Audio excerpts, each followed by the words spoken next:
Olá, bom dia. Eu sou a Aline Carvalho e vamos iniciar a nossa apresentação do nosso trabalho de conclusão de curso da Escola Técnica em Saúde Maria Pastor. A nossa equipe é formada por mim, Aline Carvalho, por Bruna Gabriela, por Juliene Passos e Rafaela Araújo. O nosso tema é sobre o câncer de mama. Mas para iniciar, precisamos entender o que é o câncer. O câncer nada mais é do que um crescimento descontrolado e acelerado de células do nosso organismo, que pode ocorrer em qualquer parte do nosso corpo. E em especial, iremos falar sobre o câncer na mama. O câncer de mama, ele é o mais comum entre as mulheres, depois do câncer de pele não melanoma. O câncer de mama, ele atinge em média cerca de 25% de novos casos a cada ano. Antes dos 35 anos de idade, ele é relativamente raro. E à medida que vai se avaliando faixas etárias mais elevadas, o índice do câncer de mama vai se elevando, especialmente após os 50 anos. O câncer de mama também acomete os homens, mas representa apenas 1% do total de casos de câncer de mama. Então é um câncer raro. Em 2018, foram registrados 2.100.000 novos casos de câncer de mama no mundo, onde representou e expressa atualmente o câncer de mama é a quinta causa maior de morte no mundo, em relação aos cânceres em geral. Aqui no Brasil, o câncer de mama ele é o principal responsável pela morte das mulheres em relação a câncer. Ele está no topo em relação à causa de morte por câncer no Brasil. Como sabemos, o câncer de mama ele tem grande representatividade no número de mortes das mulheres no Brasil. Então, precisamos entender quais são os fatores de risco que nos predispõem a desenvolver essa doença. Fatores de risco como histórico familiar, em caso de um parente direto, dois parentes indiretos de segundo grau. Toda vez que existir um histórico familiar de câncer, precisamos ter uma atenção maior, independente do câncer que teve na história familiar. Precisamos ter uma atenção maior. A idade, como já foi dito, principalmente entre os 40 e 69 anos, precisamos ter uma atenção maior. E quando a gente soma com esse fator de risco hereditário, precisamos ter uma atenção mesmo com a idade inferior a 40 anos. As mulheres que tiveram menstruação precoce ou a menopausa tardia também precisam ter uma atenção, porque quando você menstrua mais nova ou quando você tem uma menopausa muito tarde, o seu organismo produziu hormônio por muito mais tempo, o que lhe pode predispor a desenvolver o câncer. As mulheres que após a menopausa fazem reposição hormonal precisam ter uma atenção também, precisa ter um acompanhamento dessa reposição hormonal, pois depois da menopausa a absorção dos hormônios fica diferenciada, não é normal como o hormônio que é produzido no organismo. Pessoas, em especial as mulheres, com obesidade, com colesterol alto, precisam ter uma atenção, porque a obesidade e o colesterol alto predispõem, uma vez que a gordura pode se tornar produtora de hormônio dentro do nosso organismo e predispor a esse crescimento descontrolado de uma célula na mama ou em outra parte do corpo. Mulheres que não engravidaram a vida toda, porque durante a gestação o corpo produz hormônios e durante a amamentação o estímulo das glândulas mamárias reduz a concentração de hormônio no organismo, sendo assim um fator que possa atuar como prevenção do câncer amamentar. E, por fim, um outro fator de risco é a questão de lesões anteriores. Mulheres que apresentam cistos mamários, cistos moles ou cistos calcificados, precisa ter um acompanhamento, precisa de uma atenção especial. Agora eu vou apresentar para vocês a classificação do câncer de mama. Existem os cânceres que são considerados mais comuns, que ocorrem com mais frequência.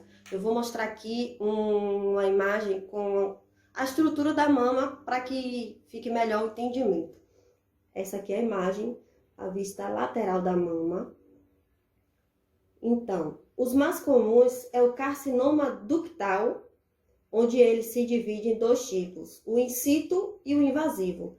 O ductal, como mostra aqui na imagem, na verdade vai estar espelhada, são esses ductos aqui que ligam o mamilo, passam pela parte interna da auréola e vão até os lóbulos mamares, né?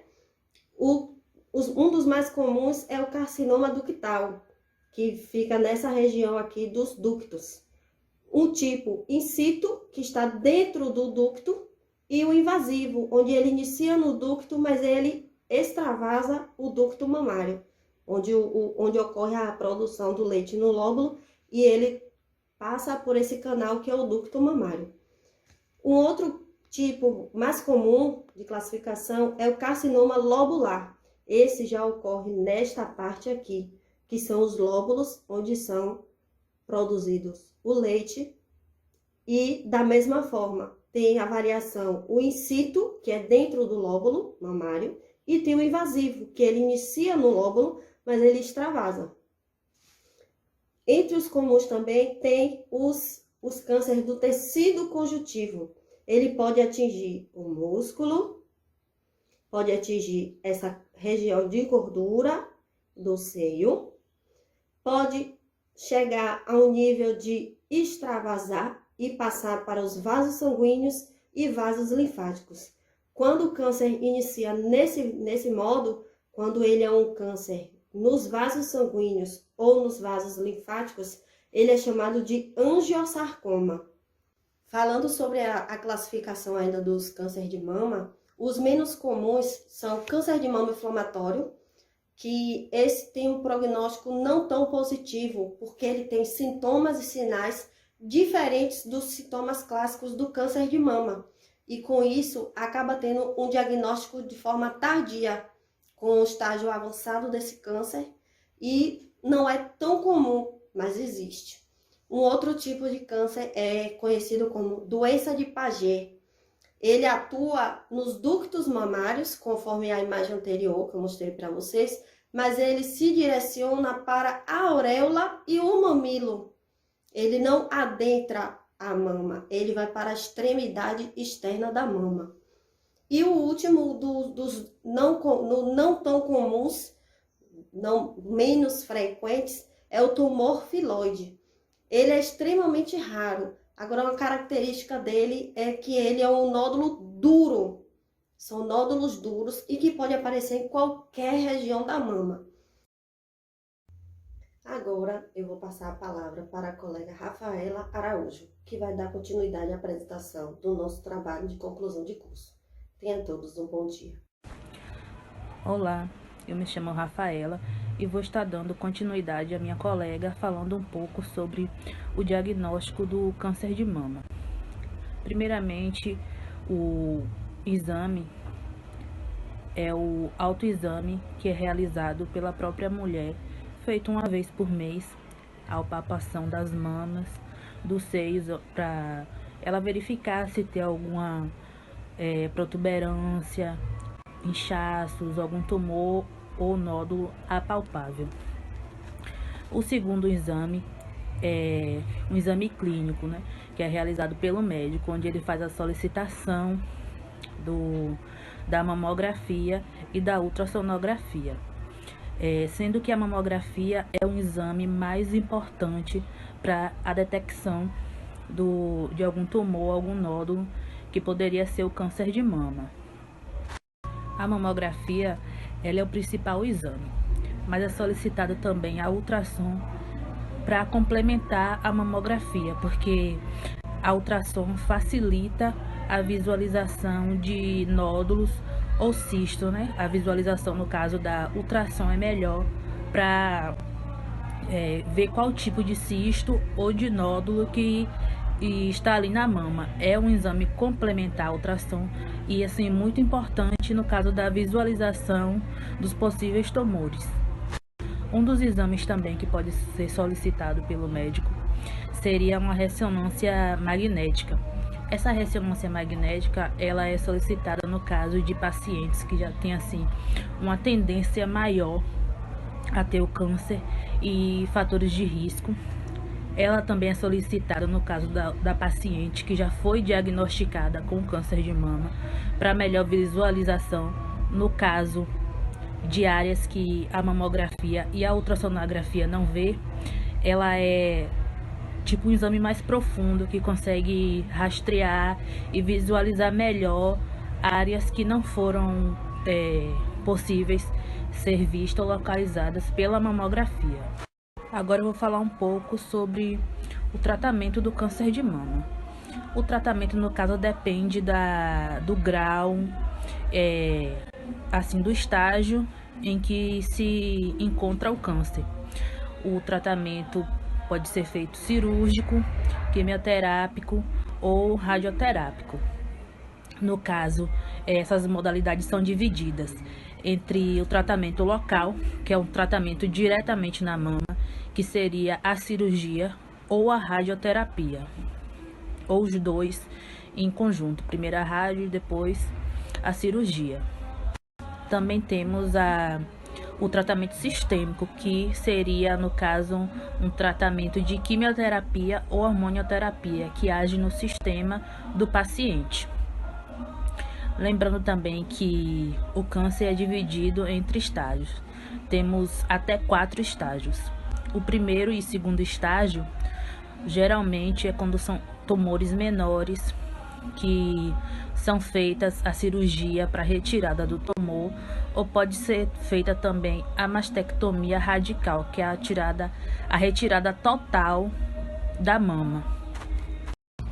Já o estágio 3 são aquelas pacientes que já têm tumores maiores. Nesse caso, é indicado primeiramente o tratamento sistêmico, que seria, no caso, a quimioterapia, para ver se faz a redução desse tumor, para depois fazer uma possível cirurgia e depois uma radioterapia no local onde foi diagnosticado esse tumor. E também temos o estágio 4, que no caso já seriam pacientes em estado avançado ou até com metástase já.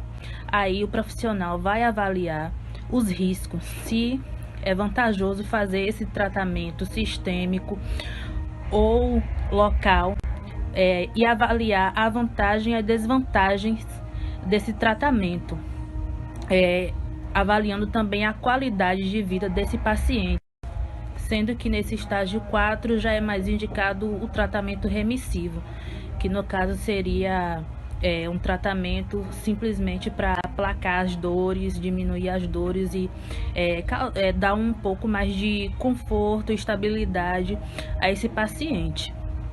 Pode ser que seja indicado o tratamento sistêmico, mas aí, como foi dito, o profissional de saúde vai avaliar as consequências desse tratamento, se realmente vale a pena para a saúde desse paciente realizar esse procedimento.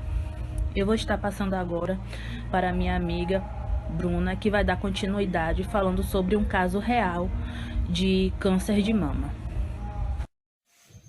Olá, meu nome é Bruna Gabriela, sou estudante do curso técnico de enfermagem da Maria Pastor, turma 109S, e vou falar um pouco dos sinais e sintomas do câncer de mama. Ano passado eu pude acompanhar uma pessoa de 38 anos com câncer de mama. Acompanhei desde os primeiros sintomas e pude presenciar o desenvolvimento desse câncer. O câncer dela começou com um nódulo na mama esquerda e ela, por ter amamentado, o pessoal do interior tem muito de falar, se o bebê arrotar no peito, cria nódulo. E nisso ela ficou na cabeça, não veio para a capital para poder fazer os exames de imagem e não conhecia o autoexame, que infelizmente muitas mulheres ainda não conhecem. Autoexame é esse que pode ser realizado no banho, no quarto, onde a mulher se sentir mais segura. Pode ser feito pelo companheiro, por uma amiga, não importa a pessoa. O importante é ela estar bem, ela está segura com aquilo que ela vai realizar. Tem gente que não conhece, então é aquele tabu ainda muito grande para poder falar do câncer de mama ou de se tocar, né? Como a gente vem de uma ditadura, né, que a mulher só podia se tocar com um parceiro depois de casada, então ela acaba esquecendo que ela mesma pode se tocar, que ela tem que se tocar na verdade, para poder conhecer o seu corpo. Infelizmente, essa pessoa que eu acompanhei, ela veio a óbito. O câncer dela, depois de descoberto, durou 9 meses, né? Não foi, na verdade, não foi o câncer, né? Ela durou 9 meses com o câncer, que infelizmente ele não era compatível com a genética. As rádios, as químios não foram correspondidas como a gente esperava que fosse.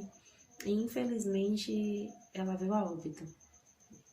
E ela me deu essa oportunidade de poder cuidar dela. Ao cuidar dela, eu percebi que a mama dela vinha tendo diferença uma da outra. Ela veio, realizou todos os exames a pedido do mastologista. Ela realizou todos os exames de imagens e a partir daí a gente começou a luta. Não foi fácil, não é fácil para mim estar agora aqui falando disso. Tenho 27 anos e a gente, quando é mãe, né, até mesmo mulher, é complicado. A gente vê uma mama se acabar da forma que se acabou. E eu percebi que a mama dela vinha ficando diferente. Os poros ficavam mais fundos, mais visíveis, saía um líquido amarelado da mama dela sem ela precisar fazer o toque, sem ela precisar fazer o autoexame. Além disso, a mama dela passou a ficar muito dolorida. Ela sentia muitas dores e ficava vermelha, ela sentia coceira e tudo isso foi prejudicando ela e ela ficando mais assustada, mas infelizmente a gente não tinha mais o que fazer. Tentamos fazer de tudo, fizemos todos os exames, passamos por todas as químio, a amarela, a vermelha, a branca, mas infelizmente a genética dela não era compatível com nenhuma delas. No estágio final, conseguimos fazer a rádio. A rádio ela reduziu a mama e ao reduzir, a mama acabou ficando preta, né? Os lugares começaram a ficar escuro. E a gente percebia, era muito visível que debaixo das axilas dela, pegando já parte das costas, o câncer ele já era muito exposto. E infelizmente ele se expandiu muito rápido e pelo furo da biópsia que foi realizado, foi uma forma que o câncer encontrou de começar a se espalhar. Através do furo, ele passou a ficar visível a olho nu. A família dela tentava fazer o curativo, mas infelizmente não conseguiu, né? Que não é fácil você ver uma família, não é fácil você ver uma mãe perder uma mama dessa forma, né? E por falta de conhecimento, infelizmente, a gente não pode fazer muitas coisas. O câncer de mama, os sinais e sintomas do câncer de mama, ele começa com um nódulo, né? Conhecido como um caroço. E na maioria das vezes, o nódulo ele é benigno. E por falta de estrutura, por medo, por falta de um companheirismo, a mulher ela fica recatada, ela não consegue fazer o autoexame, ela não consegue procurar a rede hospitalar para poder realizar os exames. E quando ela procura, já é na hora de... já não tem mais o que ser feito, né? Infelizmente, é um câncer que vem matando muitas mulheres por causa disso, muitas por falta de informações e insegurança da população. O câncer, na primeira fase dele, ele é assintomático, né? Então, na maioria das vezes você não sente nada. Normalmente fica indolor o local, né? Os poros ficam um pouco mais visíveis, que começa a causar vermelhidão, a coceira começa a vir. E a saída da secreção, como eu falei no início do vídeo.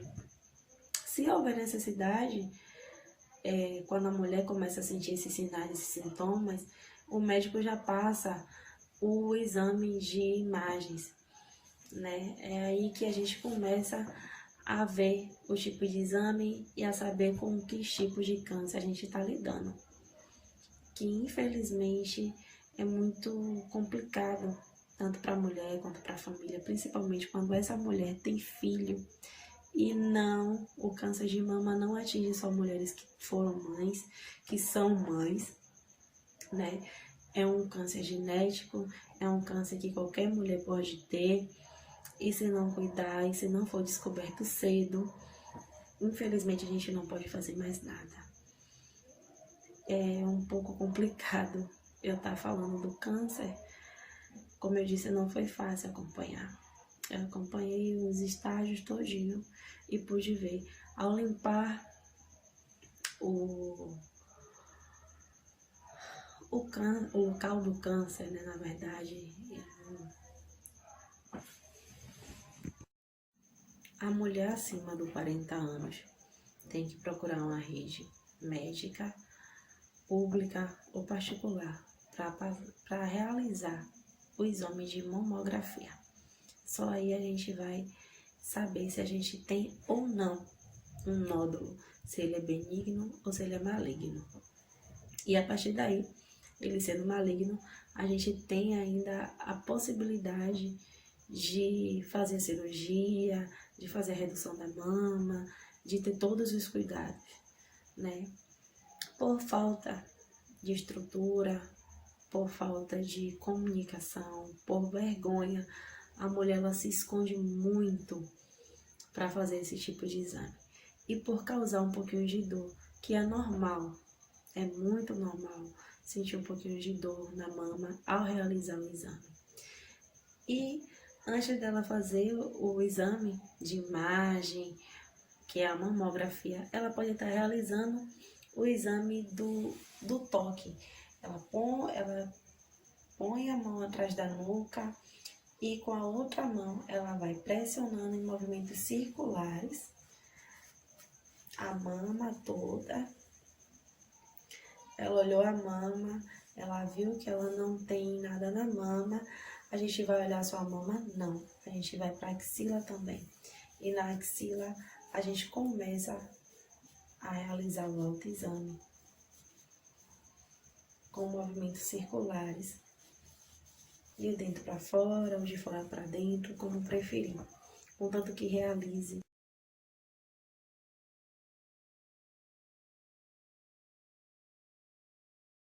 Depois de realizar, de fazer a demonstração do autoexame, eu vou passar a palavra para minha amiga Ju, né, Juliane Passas, e ela vai dar continuidade ao nosso TCC.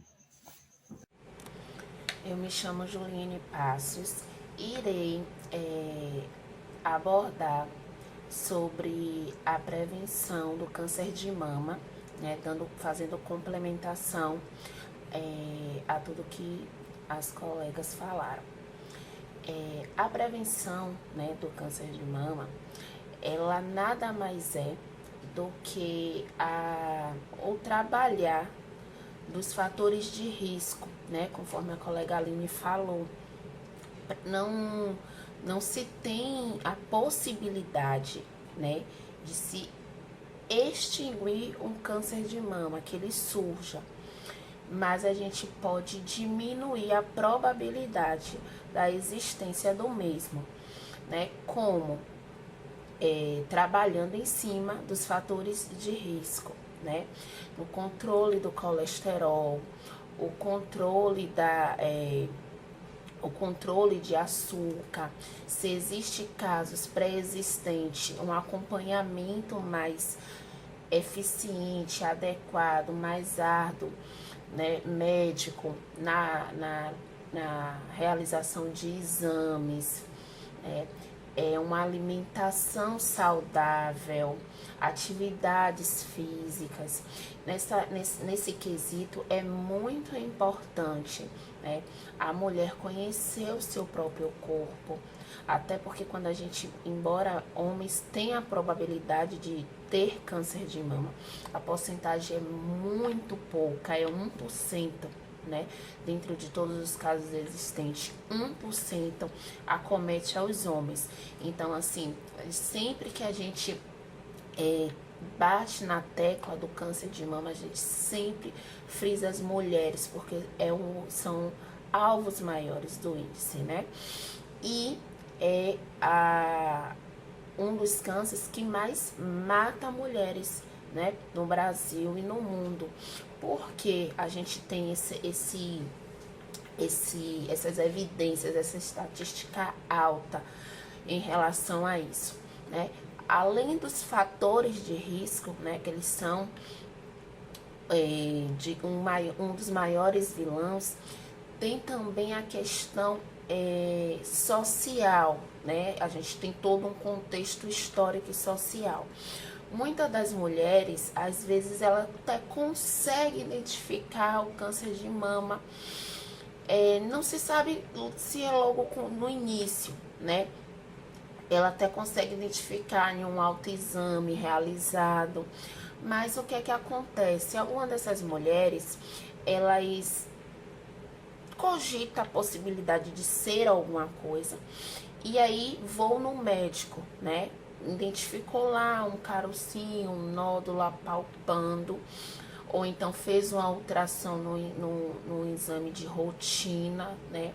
E aí pega o resultado dessa ultrassom, o que é uma das práticas mais realizadas, né? E isso engloba não só mulheres, né? Engloba nós, seres humanos, de um modo geral, devido ao nosso cotidiano.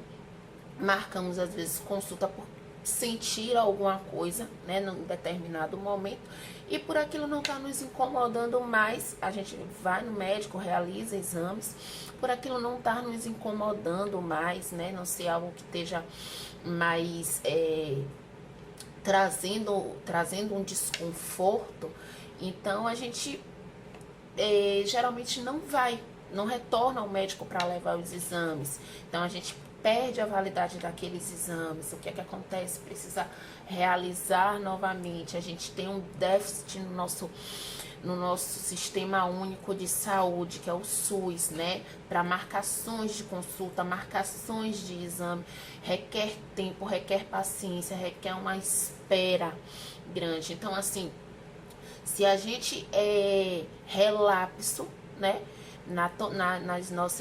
No nosso acompanhamento, quando se existe a probabilidade ali de uma doença, cada 24 horas é uma porcentagem de tempo para o agravamento dessa doença. Então a gente tem essa mania de ir ao médico, né? Fazer os exames até muitas das vezes, identificar alguma alteração, mas não fazer retorno ao médico, não voltar para fazer o acompanhamento médico. E nesse sentido aí, tem várias vertentes, né? Tem a questão social, tem uma questão cultural, né? E nessa questão cultural, às vezes e se eu tiver o medo de descobrir a doença, né? Porque o que vem logo de imediato, que vem se logo um bloqueio imediato vou perder o cabelo, vou mutilar os seios. Então, quanto esse bloqueio tá ali, né, pertinente na mente daquela mulher, que muitas vezes não tem um estudo avançado, não tem um conhecimento, é ignorante, né, do conhecimento, né, que se às vezes tratando logo inicialmente, assim que identifica, ela não, às vezes não precisa passar por todo esse processo sofrido, retarda o início de tratamento, retarda a identificação, né, do tipo e do estágio do câncer. Então, assim, são vários fatores. Eu tive a oportunidade de exercer algumas atividades, né, em redes sociais, justamente abordando o câncer de mama. E assim, eu tive a oportunidade de entrevistar algumas mulheres, né, que passaram pelo processo. E a gente sai do nosso campo de limitação no que se refere ao câncer de mama, né? Porque nas propagandas, nas campanhas de prevenção, ele se fala o autoexame evita o câncer de mama. Isso é totalmente contraditório. O autoexame não vai evitar que você tenha câncer de mama. Se você for de ter um câncer de mama, mesmo você realizando seu autoexame, você vai ter, né? O que é que o autoexame, qual é a importância do autoexame? Primeiramente, incentivar as mulheres a se tocar, conhecer o seu próprio corpo, até porque essa questão é uma das principais, é primordial você conhecer o seu próprio corpo, conhecer como ele se comporta. Então existe aí também um tabu histórico, né, de que a mulher tem ainda essa questão, essa ideologia de que a mulher não tem que se tocar, né? Existem também questões religiosas. Então, primeiramente, né, a priori, conhecer o próprio corpo. O autoexame dá esse espaço, né? No banho, um momento seu, você tá ali se apalpando, conhecendo o seu próprio corpo. E nesse apalpar, você identificar, né? Ó, a mama tá dolorida, né? É um período menstrual, isso ocorre em que quesitos, né? Tem alguma alteração, é um nódulo, né? É uma gordurinha. Vou realizar uma ultrassom, vou verificar o que é que possa ser. Se já tiver na idade correta, vou realizar minha mamografia, que é adequada anualmente. Estudos científicos, né, fala que essa combinação atividade física, uma nutrição, uma alimentação balanceada, adequada,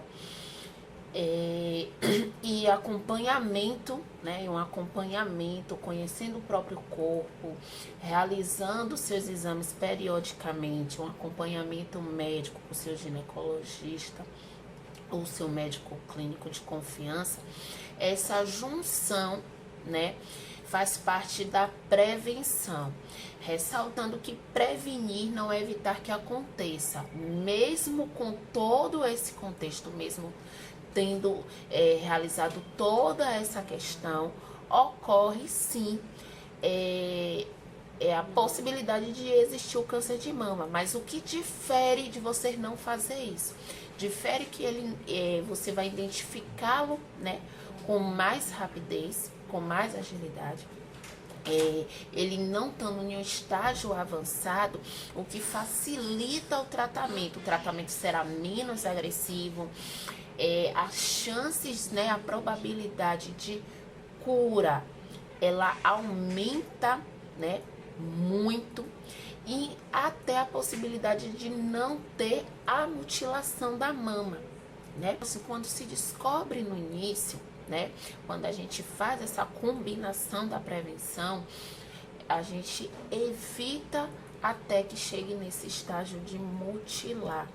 Então, assim, precisa-se ter uma responsabilidade, uma consciência, né, de que somos responsáveis pelo nosso corpo, precisamos praticar esse autocuidado, né? Isso também é uma dose de amor para nós mesmos.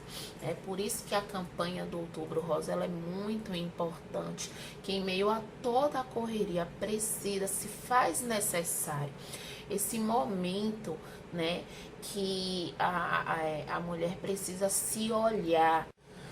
A enfermagem, né, assim como toda a equipe de saúde, possui um papel essencial no tratamento do câncer de mama.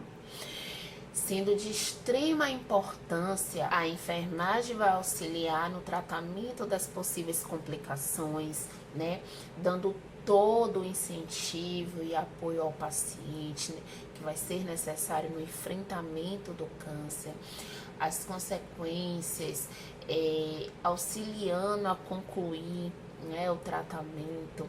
A gente tem aí um paciente que fica muito debilitado, né, devido ao tratamento, né, a gente tem aí um paciente debilitado que, além, né, de apoio físico, dos cuidados, a gente tem que ter um apoio emocional, assim também como os familiares. Aquele familiar, né, que está ali acompanhando, ele precisa também ser orientado. O familiar também está vivendo uma nova realidade, então ele precisa ser orientado, precisa ser instruído, precisa ser dirigido, né, a psicólogo, a assistente social, para ele ser amparado, né, com aquela realidade que é possível sim um enfrentamento, né? Então precisam se quebrar barreiras, precisa se ser transparente, de forma clara, praticar empatia de um modo geral com o paciente, com o familiar, com a situação como um todo. Esse é o papel da enfermagem, cuidar. Trazer a promoção do autocuidado, o apoio emocional, o alívio da dor, né? Amparar esse paciente com empatia, assim como os seus familiares. E esse apoio, né? Essa atuação junto com o paciente com câncer de mama, seus familiares e toda a equipe de enfermagem, toda a equipe de saúde é muito importante no tratamento e cura desse paciente. Aqui encerramos o nosso trabalho de conclusão de curso com o tema câncer de mama, tendo como integrante Aline Carvalho, Bruna Castro, Juliane Passos, tendo como orientadora a professora Josenilda. Agradecemos à instituição Escola Maria Pastor, aos professores que colaboraram para que até aqui chegássemos. Nosso muito obrigada.